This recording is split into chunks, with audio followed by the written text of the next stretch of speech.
लौट जाता है। वह जैसे तैसे अपने मन को मार तो लेता है, अपनी इच्छाओं को दबा तो लेता है, किंतु अब भी उसका मन बहुत बेचैन था। वह उस खजाने को जल्द से जल्द पाना चाहता था। रात में उसे खजाने के सपने आया करते थे। वह दिन भर केवल खजाने के बारे में ही सोचता रहता था। जब भी वह खेत जाता तो एक किनारे पर बैठता और उस खजाने के बारे में सोचने लग जाता। दिन भर हर समय उसके मन में केवल खजाना पाने के विचार ही चलते रहते। वह यह सोचता रहता कि जब मुझे खजाना मिल जाएगा तो मैं तो इस नगर का सबसे अमीर आदमी बन जाऊंगा। मेरे पास सारे ऐशो आराम होंगे और मैं अपना जीवन आनंदमय बिताऊंगा। मुझे किसी चीज की कोई कमी नहीं होगी।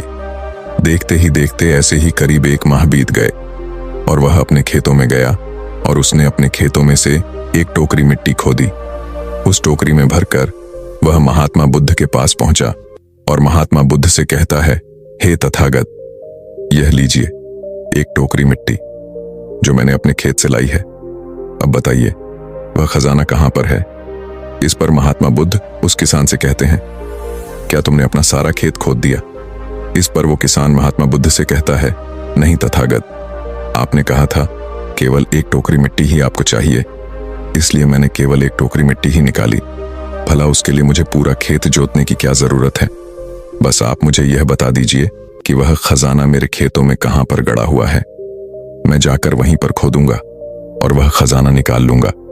इस पर महात्मा बुद्ध उस किसान से कहते हैं, भंते, वह खजाना पूरा खेत जोतने से ही मिलेगा।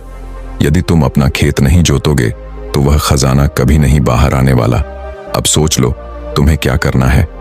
इस पर वह किसान एक बार फिर कुछ देर के लिए सोच विचार में पड़ जाता है और वह यह तय करता है कि वह जाकर अपने खेत को जोतेगा। इसलिए वह महात्मा बुद्ध को प्रणाम करके वापस घर लौट जाता है और अगले ही दिन वह अपना सारा खेत जोतकर एक बार फिर से एक टोकरी मिट्टी भरकर महात्मा बुद्ध के समक्ष पहुंच जाता है। तभी महात्मा बुद्ध उस किसान से कहते हैं, भंते, अभी तुम्हारा खेत ठीक से नहीं जोता गया है। जाकर एक बार फिर कोशिश करो, एक बार फिर अपने खेतों में हल चलाओ। इस पर वह किसान महात्मा बुद्ध से कहता है, हे तथागत, मेरे पास हल नहीं है, बल्कि मैं खुद से ही हल की जगह पर खेत जोतता हूं। इस पर महात्मा बुद्ध उस किसान से कहते हैं, कोई बात नहीं भंते, एक बार फिर परिश्रम करो और इस परिश्रम का फल तुम्हें अवश्य मिलेगा। वह किसान महात्मा बुद्ध की बात मान लेता है और वह एक बार फिर से अपने खेतों में मेहनत करता है। वह एक बार फिर से हल चलाता है और एक टोकरी मिट्टी लेकर वह महात्मा बुद्ध के समक्ष फिर से उपस्थित हो जाता है।